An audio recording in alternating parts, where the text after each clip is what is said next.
Bienvenue à tous, merci d'assister à Expérience. Je m'appelle Marcos Nunez, coordonnateur marketing chez InMind. Depuis plus de 10 ans, InMind accompagne la transformation numérique d'organisations dans plusieurs domaines. Cette évolution s'est accélérée ces dernières années, surtout avec le lot des changements que la pandémie a amené.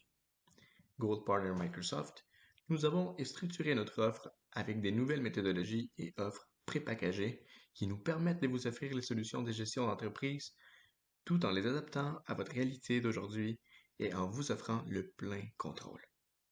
Notre équipe organise depuis plusieurs années d'expérience, car nous croyons que votre entreprise a besoin de solutions intelligentes, innovantes et évolutives pour croître à son plein potentiel. Maintenant, commençons la session Optimisez vos processus de distribution et votre gestion de stock avec Business Central. Voici l'agenda que nous allons couvrir aujourd'hui. Tout d'abord, je vous montrerai les différentes opérations que les employés d'une compagnie qui se spécialise dans la distribution de produits pourraient être portés à effectuer. Par la suite, je vous ferai la démonstration des différents niveaux de gestion d'entrepôt et de stock qu'il est possible de configurer dans Business Central. Donc, pour vous démontrer les processus de distribution, je passerai à travers les rôles de préposé à la saisie de commande, d'acheteur, de commis d'entrepôt et de commis compte recevable. Et les opérations que j'effectuerai sont au niveau des modules de vente, planification et achat, réception et expédition et facturation. Je suis actuellement dans ma compagnie de démonstration qui s'appelle Cronus Canada et je suis dans la page principale de Business Central. Si je suis un préposé à la saisie de commande, j'ai différentes façons d'entrer des commandes dans le système. La façon la plus classique directement dans le système à travers un document de vente. Ou une fonctionnalité qui est très intéressante avec Business Central, c'est que c'est très intégré avec les produits de Microsoft, dont Outlook, Excel et Word. Donc, je vais vous montrer qu'on peut créer une commande de vente directement à partir de Outlook si on reçoit les commandes dans nos courriels, par exemple. Donc, ici, j'ai reçu une commande d'une cliente qui s'appelle Sylvie Nystrom et à travers Outlook, j'ai un complément ici de Business Central. Donc, en cliquant sur Panorama des contacts, le système va reconnaître que cette cliente-là est rattachée à mon client 10 000 à Datum. Donc, voyez-vous, ici, le lien a été fait. Dans le complément ici, on peut voir différentes statistiques sur le client ainsi que les documents de vente qui sont en cours, les factures en attente de paiement, tout ça. Et je pourrais même accéder aux différentes commandes et documents qui se rattachent à ce client-là directement ici dans Outlook. Dans ce cas-ci, je vais créer une facture de vente, une commande de vente. Donc, je viens ici et je clique ici Document de vente. Le système reconnaît certains articles basés sur qu'est-ce qui est écrit dans le courriel. Donc, ce premier article-là, parfait, j'en veux 8. Et le deuxième article, semblerait-il que dans le système, j'ai plusieurs items qui correspondent à cette description-là. Donc, en cliquant ici, le système m'en suggère un, mais si ce n'est pas le bon, je peux toujours cliquer et avoir accès à ma liste d'items dans Business Central. Donc, je peux venir sélectionner l'item approprié. Une fois que j'ai terminé de réviser tous les articles suggérés, je clique ici OK et la commande est créée. Donc, ici, on voit le numéro de commande pour mon client à Datum, les articles, ainsi que différentes configurations rattachées au client dans le système. Je peux réviser tout ça, apporter des modifications au besoin. Sinon, la commande est déjà créée dans le ERP. Donc, je vais vous montrer dans Business Central. Si je m'en vais dans les documents de vente, je vais voir ma dernière commande. On voit ici mes deux items rattachés à mon client à Datum. Encore une fois, ici à droite, j'ai différentes statistiques sur mon client. Et si je me place sur une ligne d'items, j'ai accès même à l'inventaire disponible dans le système. Donc, je vois ici que j'ai 0 en inventaire pour cet item-là et 0 en inventaire pour cet item-là. Donc, la commande ne peut pas être expédiée. À ce moment-là, je vais me transposer dans le rôle d'acheteur et puis je vais aller faire le réapprovisionnement.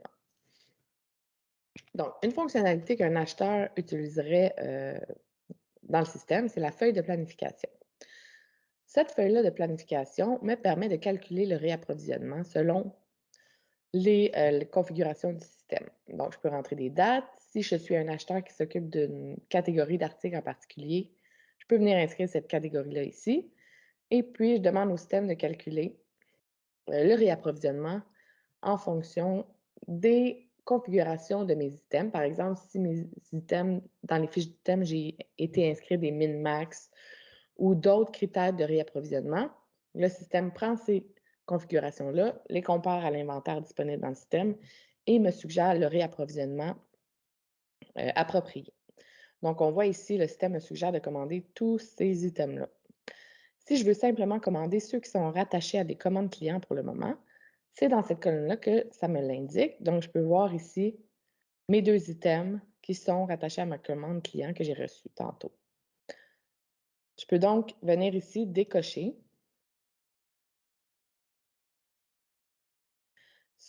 les items dont je ne veux pas m'occuper pour le moment et je peux réviser ces lignes-là. Oups. Ici, donc, je peux voir cet item-là sera commandé au fournisseur 10 000, une quantité de 8. Je pourrais apporter des modifications au besoin. Une fois que j'ai fini de réviser le réapprovisionnement suggéré, je viens ici et j'exécute et je demande au système de me créer des bons de commande.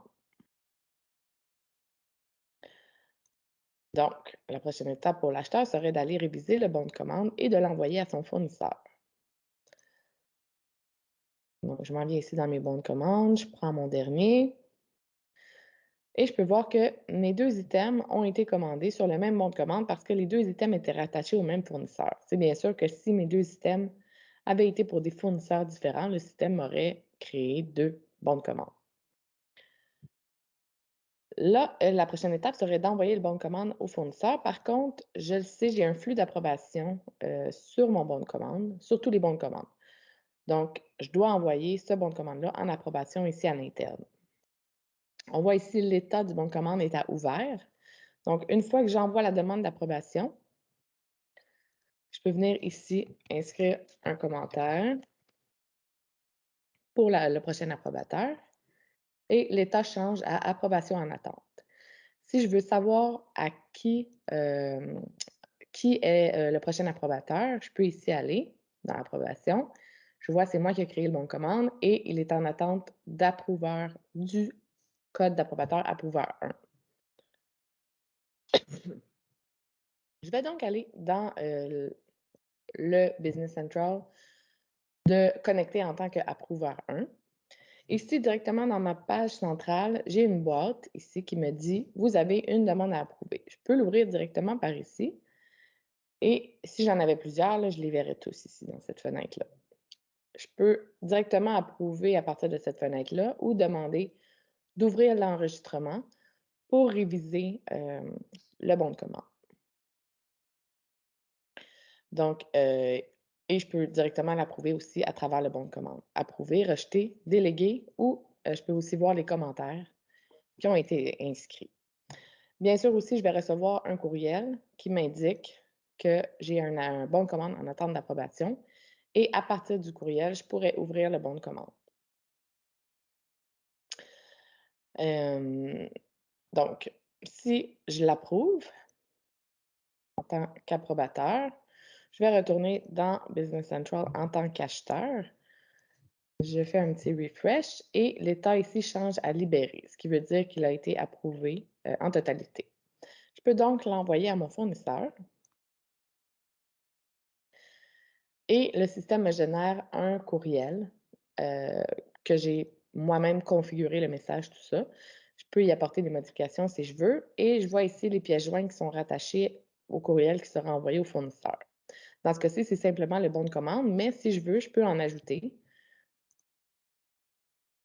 Donc, je pourrais dire, j'envoie un document d'information additionnelle. Et ici aussi, j'ai des documents qui sont rattachés à ma fiche fournisseur.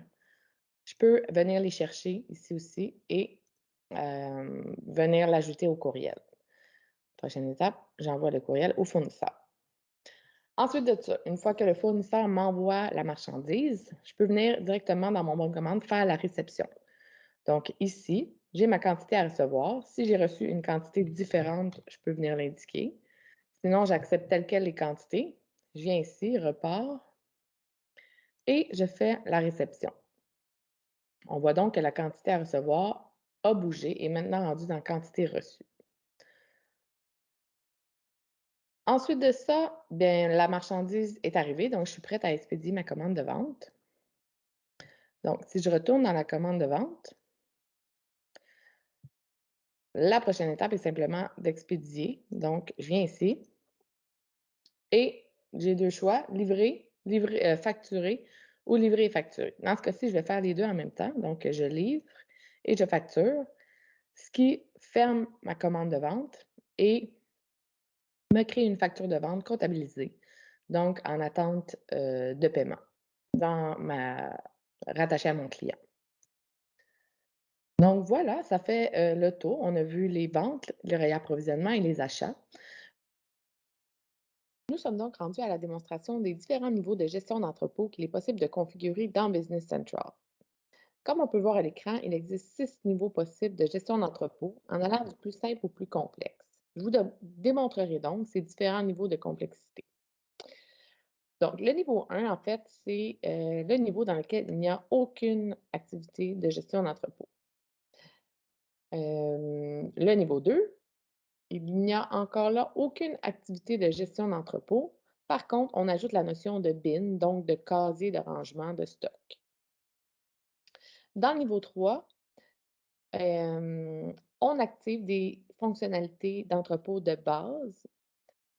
Par contre, on peut gérer une seule commande à la fois, c'est-à-dire qu'on peut recevoir ou expédier une seule commande à la fois et gérer à l'intérieur de l'entrepôt également une seule commande à la fois. Et on a aussi dans ce niveau-là la gestion des casiers. Dans le niveau 4, on commence à entrer dans les fonctionnalités plus avancées de gestion d'entrepôt. On a dans ce niveau-là la possibilité de gérer plusieurs commandes à la fois, donc de recevoir et d'expédier plusieurs commandes à la fois. Par contre, on n'a pas la notion de casier. Dans le niveau 5, on a encore une fois des notions plus avancées de gestion d'entrepôt avec la possibilité de gérer plusieurs commandes à la fois et on ajoute la notion des casiers. Et dans le niveau 6, bien là, on entre dans des fonctionnalités totales de gestion d'entrepôt, donc ce qu'on appelle un WMS. Le niveau 1, en fait, il ne comporte aucune activité de gestion d'entrepôt, en fait. Donc, il n'y a pas de bin ou de casier. Donc, quand on fait la commande d'achat, on reçoit directement dans la commande d'achat sans indiquer l'emplacement physique dans l'entrepôt. C'est la même chose pour la commande de vente. Donc, on sait qu'on a reçu l'inventaire, mais on ne sait pas où physiquement dans l'entrepôt. C'est une possibilité. Ensuite, le deuxième niveau, c'est avec casier. Donc, à ce moment-là, quand on reçoit une commande d'achat, on vient indiquer directement dans la commande d'achat dans quel casier on est allé mettre l'inventaire.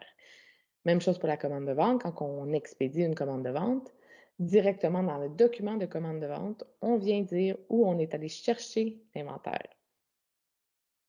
Il existe également des documents ou des fonctionnalités pour bouger l'inventaire à l'intérieur de l'entrepôt. C'est possible, à ce niveau-là, de recevoir ou de livrer une seule commande à la fois à partir de la commande d'achat ou de vente. Et niveau 3, c'est là qu'on commence à rentrer un peu plus dans l'avancée, c'est-à-dire que les mouvements d'inventaire à l'intérieur de l'entrepôt se font à partir de documents d'inventaire. Donc, quand on crée une commande d'achat et qu'on est prêt à la recevoir, on va créer un document d'inventaire pour indiquer à nos employés d'entrepôt qu'il y a de la marchandise à réceptionner et à les mettre en stock dans l'entrepôt. C'est donc dans ce document d'inventaire-là qu'on va indiquer dans quel casier on est allé porter l'inventaire. Même chose pour la commande de vente. On crée un document d'inventaire indiquant à nos employés d'entrepôt qu'il faut préparer cette commande-là et c'est eux qui vont aller dire dans quel casier ils sont allés chercher cet inventaire-là. Encore une fois, il y a des documents pour bouger le stock à l'intérieur de l'entrepôt. Dans ce niveau-là aussi, niveau 3, c'est aussi également possible de recevoir ou de livrer une seule commande à la fois à partir de la commande de vente ou d'achat. Je vais donc aller directement dans Business Central vous montrer le niveau 3. Donc, je suis présentement dans ma compagnie de démonstration qui s'appelle Cronus Canada. Je suis dans la page d'accueil, dans le fond, du système. Si je vais voir mes bons de commande et je sais que j'ai un bon de commande prêt à recevoir, par exemple celui-là, j'ai ces 3 articles-là qui sont prêts à recevoir. Ce que je dois faire, c'est d'aller créer mon document d'entrepôt. Donc, je viens dire créer un article à classer parce que cette marchandise-là est prête à être placée dans l'entrepôt. Et ça me crée un document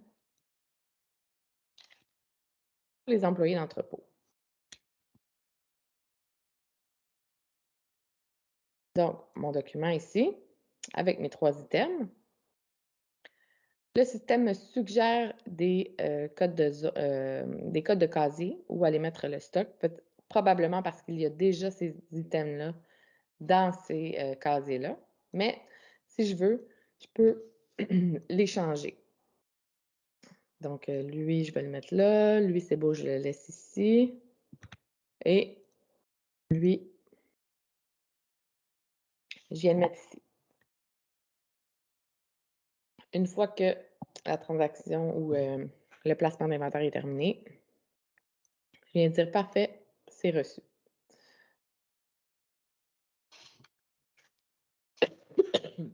Pardon. Donc, même chose pour les commandes de vente, en fait. Si je vais ici au niveau de mes commandes de vente, j'ai une commande de vente ici qui est prête à être expédiée. Donc, ce que je fais à partir de ma commande de vente, je viens créer un document d'entrepôt pour dire je dois créer ma commande de vente, je dois préparer ma commande de vente. Je m'en vais ensuite dans mes documents de prélèvement, de préparation de commande. Et puis, le système m'indique de préparer ces 2 articles-là pour ce client-là et cette commande de vente-là et d'aller chercher le stock dans ces casiers-là. Évidemment, je peux changer les casiers si j'ai décidé d'aller piger ailleurs pour chercher l'inventaire. Donc, je vais indiquer ici combien j'en ai pris pour la commande. Et puis, il me reste juste à dire compléter l'expédition. Ce que ça fait, ça, au niveau de mon document de vente, ça vient mettre à jour la quantité livrée et ça met les quantités livrées dans le document d'entrepôt. C'était la même chose pour les bons de commande tantôt, je ne l'ai pas montré, mais la quantité réceptionnée, ce serait mis à jour dans le bon de commande. Il resterait juste la facturation à faire ensuite. Pour bouger l'inventaire à l'intérieur de l'entrepôt, il y a plusieurs possibilités. Une de ceux-là, c'est des journaux de reclassement. C'est-à-dire que je peux venir ici, choisir un article, choisir mon emplacement. Donc là, ça me dit ici, je peux voir les bins ou les emplacements où il y a de l'inventaire. Donc, je peux dire, j'en ai pris dans ce casier-là et je m'en vais le mettre dans ce casier-là. Et je l'ai fait ça pour 15 articles. Et ensuite, je peux reporter. Donc, c'est comme ça qu'on bouge de l'inventaire à l'interne. Donc, voilà, ça fait la démonstration du niveau 3 qui est le niveau le plus complexe des niveaux les plus simples de gestion d'entrepôt dans Business Central. Le niveau 4, en fait, se divise en 2 niveaux, le niveau 4A et le niveau 4B. Dans le niveau 4, il n'y a aucun casier, donc aucune bin. À partir du niveau 4, par contre, il est possible de recevoir ou d'expédier plusieurs commandes à la fois, ce qui n'était pas possible dans les niveaux précédents. Donc, quand on crée une commande d'achat, Lorsqu'on est prêt à le recevoir, on crée un document de réception d'entrepôt qui nous permet de recevoir une ou plusieurs commandes à la fois. C'est la même chose pour les commandes de vente. Donc, on est prêt à expédier une commande de vente. On crée un document de livraison d'entrepôt pour les employés d'entrepôt et dans ce document-là, on peut expédier une ou plusieurs commandes à la fois. Le niveau 4B, c'est la même chose, mais en plus, on a des documents de rangement d'entrepôt et de prélèvement d'entrepôt. Donc, on crée la commande d'achat. Ensuite de ça, lorsqu'on est prêt à réceptionner, on crée un document de réception d'entrepôt. Et quand on a effectué la réception, on crée un document de rangement d'entrepôt qui indique aux employés d'entrepôt qu'il est temps d'aller ranger l'inventaire dans l'entrepôt. Même chose pour les commandes de vente. Quand on est prêt à expédier, on crée un document de livraison d'entrepôt. Et pour préparer cette livraison-là, on crée un document de prélèvement d'entrepôt qui dit à nos employés d'entrepôt d'aller chercher l'inventaire dans l'entrepôt et de le ramener pour préparer la livraison. Niveau 5, on rentre dans des fonctionnalités plus avancées de gestion d'entrepôt. Donc, à partir de ce niveau-là, c'est sûr, on a des casiers, donc des bins. On a la possibilité de prélever selon des dates d'expiration. Aussi, on a la possibilité de recevoir et de livrer plusieurs commandes à la fois à partir de documents d'entrepôt. Dans notre emplacement, donc dans notre entrepôt, on vient configurer dans le système des casiers de réception et des casiers d'expédition prédéfinis. Donc, toutes les réceptions et toutes les expéditions se feront à partir de ces casiers-là de réception et d'expédition. On a aussi la possibilité de faire du cross-docking, donc de transborder des items, donc de passer des casiers de réception aux casiers d'expédition automatiquement. C'est donc le niveau 5 que je vais vous démontrer dans Business Central. Ici, donc, je suis dans la compagnie de démonstration Chronus Canada et je suis dans la page principale, donc la page d'accueil de Business Central. Si je vais chercher un bon de commande que je sais est prêt à être reçu, pardon, donc celui-là, il a 3 items qui sont prêts à être reçus. Donc, pour les recevoir, je dois aller créer un document d'entrepôt de réception pour indiquer aux employés d'entrepôt de recevoir cette commande-là. Donc, je peux venir affecter un employé d'entrepôt.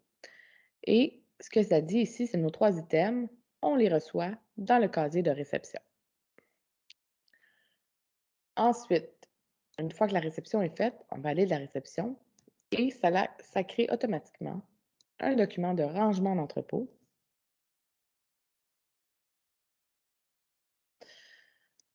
qui indique à un employé qu'on peut venir affecter ici d'aller ranger l'inventaire reçu. Donc, ce que ça dit ici, prend l'article, tous les articles 1900-S dans le casier de réception et va les ranger dans le casier 1.1 et ainsi de suite, avec tous les items de la commande. Une fois qu'on a terminé d'aller ranger l'inventaire, on valide le rangement et finalement, tout ça, ce que ça fait, ça vient mettre à jour la quantité reçue dans le bon de commande et donc il reste simplement à facturer. C'est la même chose pour les documents de vente. Donc, si je prends une commande que je sais est prête à être expédiée, celle-ci, par exemple, dans laquelle j'ai 2 articles, quand je suis prête à l'expédier, je viens ici, créer une livraison d'entrepôt. Ce que ça dit ici, c'est de préparer cette commande-là. Par contre, les items ne sont pas encore dans le casier d'expédition. Il faut donc aller chercher l'inventaire dans l'entrepôt. Donc, je vais créer un document de prélèvement que je peux venir affecter à un utilisateur, à un employé d'entrepôt, et mon prélèvement se crée.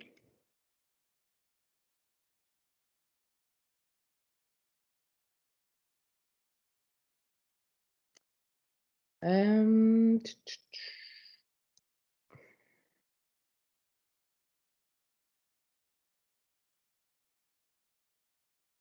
OK, ici et voilà, mon document est ici. Donc ce que ça dit à l'employé d'entrepôt, c'est d'aller prélever cet article-là dans le casier 1.1 et d'aller le porter dans le casier d'expédition. Vous avez vu, les casiers sont attribués automatiquement par le système parce que le système reconnaît que l'inventaire se retrouve dans ces différents casiers-là.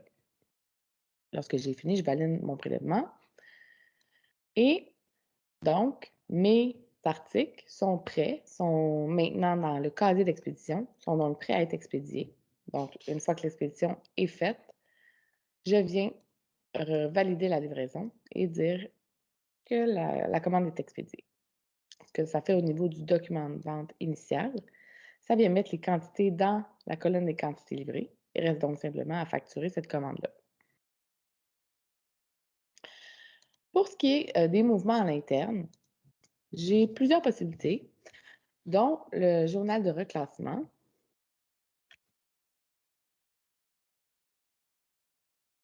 Si je sais que, par exemple, des articles ont bougé, euh, je peux venir tout simplement faire le mouvement d'inventaire directement ici. Donc, par exemple, dans mon emplacement 5, je sais que les articles ont bougé du casier 1.1 au casier 1.3. 15 articles ont bougé. Je peux juste venir ici, l'indiquer dans mon système comme ça. Si je veux indiquer à mes employés d'entrepôt d'aller faire des mouvements d'inventaire pour toutes sortes de raisons, je peux créer des mouvements internes d'inventaire. Donc, je viens ici, je viens créer mes mouvements. Je dis à mon employé d'entrepôt,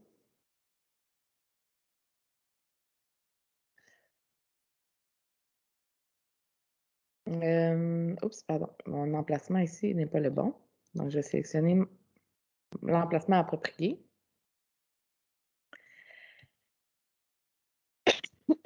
Pardon. Je viens dire ici, ah, voilà. Donc, ici, j'ai tous mes codes de zone avec mes codes de casier avec l'inventaire dedans.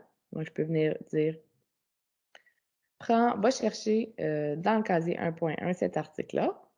Je sais que j'en ai 200, mais je ne suis pas obligée de prendre les 200. Je peux dire, va juste en chercher 10 et ramène-les vers le casier 1.3. Ensuite de ça, je crée le mouvement d'inventaire. Et donc, ça crée un document pour l'employé d'entrepôt qui lui dit, va chercher cet item-là dans le casier 1.1 et rapporte-le dans le casier 1.3. Donc, c'est possible de venir créer des mouvements d'inventaire et les affecter à des employés d'entrepôt pour qu'ils puissent par la suite aller effectuer le travail lorsqu'ils sont prêts. Donc, voilà, c'est un aperçu global du niveau 5 de gestion d'entrepôt dans Business Central. Donc, le niveau 6, c'est le niveau vraiment qui comporte toutes les fonctionnalités d'un WMS. Les niveaux précédents ont aussi des fonctionnalités de gestion d'entrepôt, mais ce n'est pas le niveau complet WMS. C'est des fonctionnalités qui sont avancées. Donc, dans le niveau 6, c'est bien sûr qu'on a beaucoup de configurations à faire pour avoir accès à toutes les fonctionnalités d'un WMS. On a donc, en plus des casiers, des bins, on a aussi des zones. Donc, dans chaque zone, on vient rattacher des casiers. On a la possibilité d'indiquer des priorités à nos zones et à nos casiers. Comme ça, quand le système génère des documents et qu'il nous suggère des zones et des casiers, il regarde en fonction de ces priorités-là. On a aussi la possibilité d'attribuer des capacités à nos casiers, c'est-à-dire une capacité maximale en termes de volume et de poids. Donc, quand la capacité est atteinte, le système ne nous propose plus d'aller ranger de l'inventaire dans ces casiers-là. On a aussi accès à créer des modèles de rangement par emplacement ou par article, c'est-à-dire que selon le type de casier, le système va regarder en premier pour aller chercher, pour aller ranger l'inventaire dans tel type de casier. Ensuite, s'il n'y a pas de place dans ce type de casier-là, il va regarder dans un autre type de casier et ainsi de suite. Ces modèles de rangement-là, on peut les attribuer soit à des emplacements ou à des articles. On a la possibilité de prélever selon des dates d'expiration aussi. On a également la possibilité de recevoir et de livrer plusieurs commandes à la fois à partir des documents d'entrepôt. Et on a la possibilité de faire du transbordement, du cross-docking, donc de passer directement de la zone de réception à la zone de prélèvement. C'est donc le niveau 6 que je vais vous montrer directement dans Business Central. Donc, ici, je suis dans ma compagnie de démonstration qui s'appelle Cronus Canada et je suis dans la page d'accueil de Business Central. Je vais commencer par vous montrer comment configurer l'emplacement WMF. Donc, premièrement, je viens configurer ici des zones. Donc, dans mon entrepôt niveau 6, j'ai une zone de cross-docking que je viens indiquer ici que c'est une zone de cross-docking, transbordement. J'ai une zone d'inventaire, une zone de production, une zone de contrôle qualité, une zone de réception et une zone d'expédition. Je viens ici indiquer mes zones, ils, ils sont de quel type. Donc, par exemple, ma zone inventaire, je vais faire des put-away, je vais faire des pics, donc je vais faire des prélèvements et du rangement dans cette zone-là. Dans une zone de production, par exemple, je vais faire seulement du put-away, donc du rangement, parce qu'après ça, mes produits, ils seront consommés pour la production. Donc, je viens indiquer c'est quoi le type de zone. Je peux venir ici indiquer des priorités à mes zones. Et si j'ai à utiliser un équipement spécial dans certaines zones, je peux venir l'indiquer ici. Ensuite de ça, dans mes zones, je viens attribuer des casiers. Donc, on voit ici, dans ma zone d'inventaire, j'ai tous ces casiers-là. Dans ma zone de production, j'ai tous ces casiers-là, et ainsi de suite. Dans mes casiers, je peux venir attribuer, comme je vous disais, une capacité, donc un volume maximal ou un poids maximal. On peut voir ici quels casiers sont vides avec les petits crochets ici. On voit ici des priorités. On peut venir indiquer des priorités à mes casiers. Donc, quand le système va générer des documents, il va aller chercher les casiers, il va regarder les priorités des casiers afin de suggérer les bons casiers. Et puis aussi, ici dans dédié, on peut venir dire, par exemple, un casier de contrôle qualité. On ne veut pas que les employés viennent piger de l'inventaire dans les casiers de contrôle qualité. Donc, on vient dire que ce casier-là est dédié, donc n'est pas pour les demandes clients. Ensuite de ça, ici, ce qu'on peut faire ici, c'est de venir indiquer des casiers de réception, des casiers de livraison, des casiers qui sont pour la production. On vient l'indiquer ici, comme ça, quand le système génère des documents, il va chercher automatiquement les casiers ici qui sont configurés. On peut choisir ou non de vérifier la capacité. Et ici, on vient indiquer un modèle de rangement, c'est-à-dire que, comme je vous disais, quand le système génère des documents de rangement d'inventaire, il regarde, premièrement, pour un certain type de casier. S'il n'a pas de place dans ce type de casier-là, il va regarder pour un autre type de casier, et ainsi de suite. On peut se créer des modèles de rangement et les affecter à à nos emplacements ou à nos articles. Donc, d'une façon globale, c'est comme ça qu'on configure un niveau 6 de gestion d'entrepôt dans Business Central. Pour les opérations, si par exemple, j'ai un bon de commande qui serait prêt à recevoir, comme celui-ci, dans lequel j'ai 3 articles qui sont prêts à recevoir, je dois créer ici, dans, euh, dans mon bon de commande, un reçu d'entrepôt.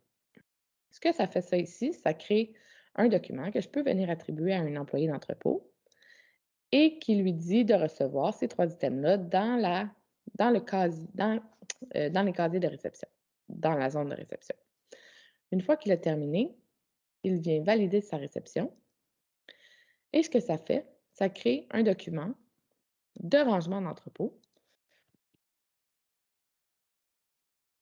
qui indique de prendre ces 3 articles-là dans la zone et dans le casier de réception et d'aller les porter dans les casiers 1.1, 1.3, 1.4.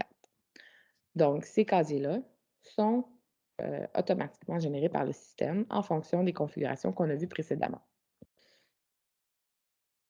Une fois que l'employé a terminé, il valide son rangement. Et ce que ça fait tout ça, c'est finalement, au niveau du bon de commande, ça vient mettre les quantités reçues. Donc, il resterait simplement à facturer ce bon de commande.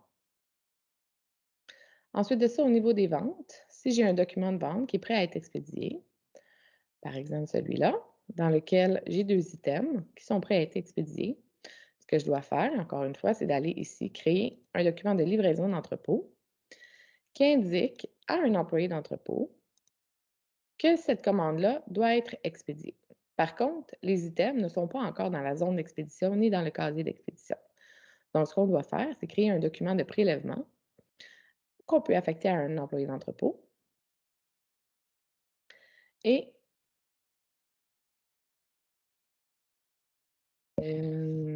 le document, voilà, est ici et indique à l'employé d'aller chercher l'inventaire dans la zone d'inventaire, casier 1.4, et de l'apporter dans la zone d'expédition, casier d'expédition. Une fois que l'employé a terminé d'apporter l'inventaire dans la zone d'expédition, on peut donc compléter notre livraison, c'est-à-dire confirmer ici qu'on a bien expédié la commande. Ce que ça fait ici au niveau du document de vente, ça vient mettre les quantités dans la colonne de quantité livrée. Donc, on sait qu'il reste simplement à facturer cette commande de vente-là. Ensuite de ça, pour les documents de mouvement d'inventaire à l'intérieur de l'entrepôt, donc interne, on a plusieurs possibilités, dont les journal de reclassement. Alors ça, c'est si je sais qu'un employé a fait un mouvement d'inventaire, je peux venir l'indiquer après coup. Donc, je le sais qu'il a bougé de l'inventaire, de la zone d'inventaire, casier 1.4, vers la zone de production, casier P1.1, il y en a bougé un. Et ici, je viens dire au système, je viens indiquer au système que ce mouvement d'inventaire-là a été fait. Ça, c'est après coup. Si par exemple, je voudrais indiquer à mes employés d'entrepôt d'aller faire des mouvements d'inventaire, je peux utiliser une feuille de mouvement. Et ici, je peux venir inscrire manuellement si je veux les mouvements, ou je peux utiliser des fonctionnalités, par exemple celle-ci, qui permet d'extraire le contenu des casiers. Donc, je viens sélectionner mon emplacement, ma zone et mon casier. Et je dis au système, génère-moi tous les items qui sont dans ce casier-là et cette zone-là. Donc, je sais que dans la zone inventaire, casier 1.1, il y a ces 2 items-là et ces quantités-là. Si moi, je veux simplement bouger un des items, je peux supprimer cette ligne-là et dire OK, parfait. D'abord, apporte-moi cet inventaire-là dans ma zone de production casier P1.1 et apporte-moi-en 2. Donc, ce que je fais, et je pourrais mettre plusieurs lignes. Ensuite, je crée mon mouvement d'inventaire. Je peux affecter un employé d'entrepôt. Et donc, les employés d'entrepôt peuvent aller voir s'il y a des mouvements d'entrepôt à effectuer. Et donc, ce que ça indique ici, va chercher l'inventaire dans la zone d'inventaire casier 1.1 et apporte-le dans la zone de production casier P1.1. Une fois que l'employé a terminé, il enregistre le mouvement, ce qui fait le mouvement d'inventaire dans le système. C'est donc comme ça qu'on bouge de l'inventaire à l'intérieur de notre entrepôt sans avoir de document d'achat ou de document de vente. Ça vous donne donc un aperçu global du niveau 6 de gestion d'entrepôt dans Business Central. Merci beaucoup. Merci beaucoup pour votre participation. Nous vous invitons à nous suivre sur tous nos réseaux sociaux. Bonne fin de journée.